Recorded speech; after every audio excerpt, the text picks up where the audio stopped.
trust you slept better. Oh, yes. Last night I removed to the guest bedroom. No need, surely. It was but an ugly dream. Father, Alice has asked me. Yes? The truth is, she does not care for orchids. She doesn't? Well, why did she not say so? She was afraid to. You forget how formidable you are, Father. The silly girl. Well, then she shall have roses. Yes, 24 red roses.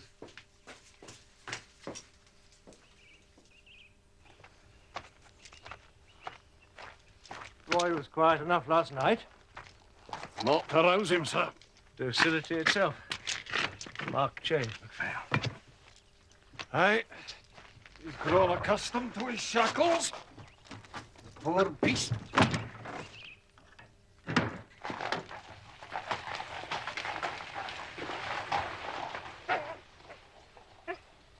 Shall we go up?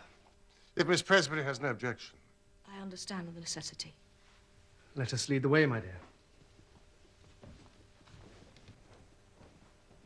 I'm glad you're by yourself today, Watson. You were a veritable bear yesterday. A touch liverish, perhaps.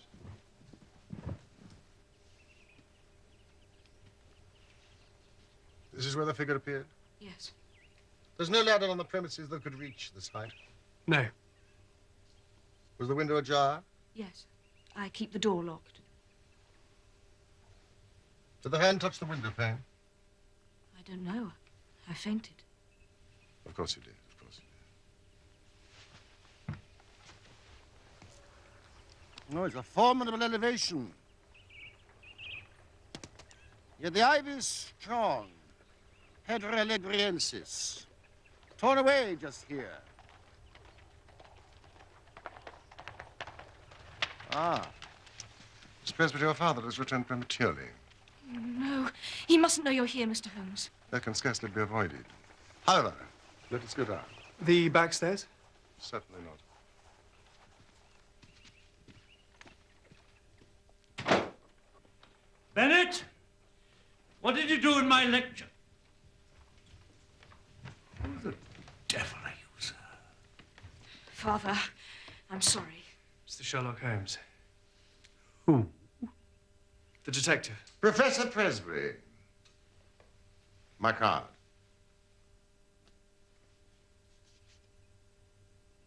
(221) B. Hardly an address to inspire confidence. I have never sought to inspire confidence in others. I have quite enough of my own. May I introduce my colleague, Dr. Watson? Certainly not. You may leave at once, the pair of you. Father, they are here at our request. But not mine, Edith. And you, Bennett. You should have consulted me before resorting to such methods. A common detective and his accomplice. Really. Now, sir, allow me to escort you from the premises. My assistant had no authority to engage you in this matter. Kindly inquire into it no further. Should you persist, I shall have no hesitation in calling the police. This trade of the yard is well known to me, so beware. I would not hesitate in calling the strayed, Professor, if you wish to have the mystery solved. There is no mystery, sir. None. Now be gone with you. Or would you have me release my dog? Believe me, you'll not distinguish between a hired snoop and a low intruder. Or will you be gone, sir, will you? We shall, sir, we shall. But you're over the mark. Kindly watch your words. As a breed, despite their ferocious appearance, such dogs are seldom vicious. I'm surprised that Roy needs chaining at all. Unless it is for your safety as much as ours.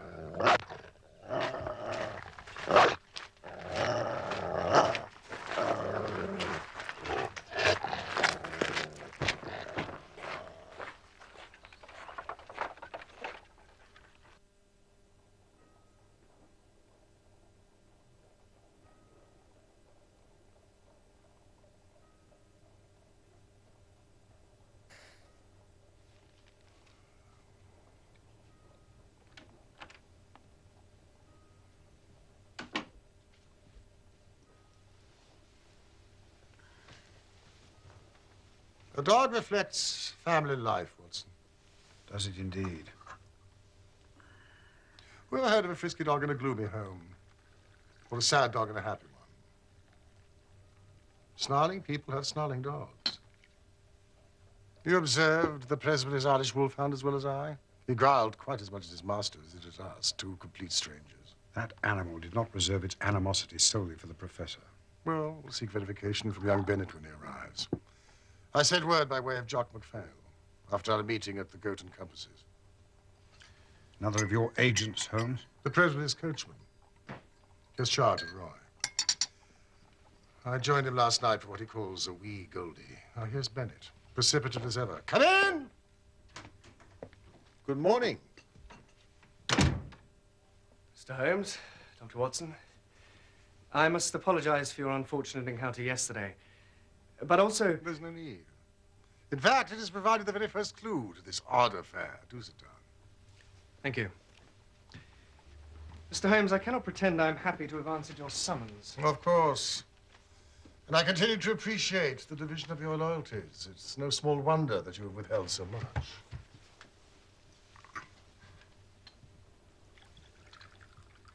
Roy first attacked his master on the evening of September the 2nd, did he not? How can you know that? As the professor came from his study into the hall, you restrained the dog. On this occasion, he was merely shut up in the scullery. Next morning, he was as right as rain, or so MacPhail informs me. MacPhail? Who better than the family coachman to advise me how matters might truly stand? Forgive me, Mr. Holmes, I should have told you myself, but... But you didn't. The second attack occurred 13 days later. Again, the professor was in the hall. Fortunately, this time he was able to put the study door between himself and the altered animal, was he not? Edith wanted Roy chained from that moment.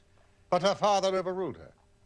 He insisted that he was still a dear, affectionate dog, that he wasn't congenitally vicious. But not after the third attack. No, he did agree then that he had to be restrained. And Roy was banished to the chain in the stable yard. Yes. MacPhail believes that the change in Roy's behavior stems from about 2 months ago. I think it may have. I didn't keep a strict note of it. Consult your fiancé, Bennett, and MacPhail. The precise log of these events may yet prove pertinent. I observed that the professor lectures at the university at 2 o'clock this afternoon. I shall call then. No! I couldn't possibly agree, no! Bennett, Miss Presbytery did not dream. Someone or something looked in upon her. It is my conviction that your fiancé is in grave danger. From whom? No, sir. From whom? Or from what?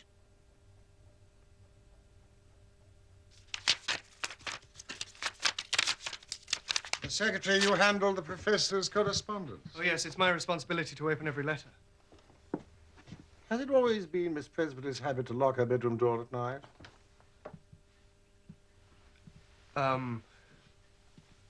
No. Well, she told me that Yes? it was after Roy began to behave so strangely. That she too became afraid of the dog? Mr. Holmes, you mustn't touch his desk. Bennett! Thank you.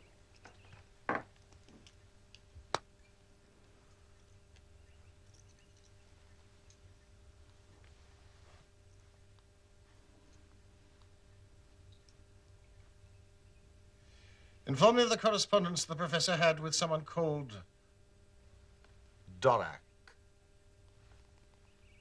inhabiting Cornmead. Oh, no. Commercial Road, of course, EC. It would appear that the professor answers such correspondence himself. Well, again, Again, you've been reluctant to speak. yes. Some 8 weeks ago, he told me that certain missives might arrive from East Central marked by a cross under the stamp. Code? And did they? Regularly? Irregularly. I was to leave them unopened and speak of them to no one. You said missive. They were not letters. Well, some were, others were small packets. And did you observe Professor Presbytery's replies? No, they didn't pass through my hands. Yet the evidence would suggest that he did respond. To the Hindu, the dog is a traditional enemy of the monkey. What was that, Watson? What? Nothing. Jack? Oh, I wasn't aware. No, I couldn't tell you. You'd already gone out. I see. I've invited Alice to take tea with us. Do not be too severe upon your fiancé, Miss Presbury. He has acted for the best. And please, will you continue to lock your door at night? The prowler who looked in upon you is no ordinary creature. Good day.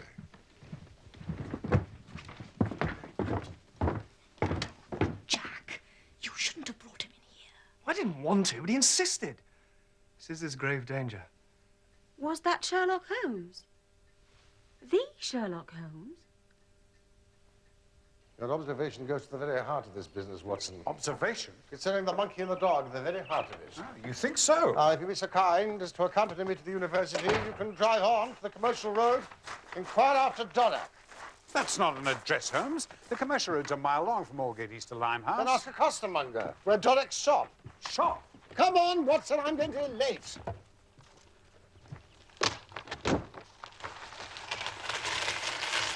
The equatorial rainforests of Africa, Asia, and Southern America are filled with the sound and movement of a multitude of species from the primate family.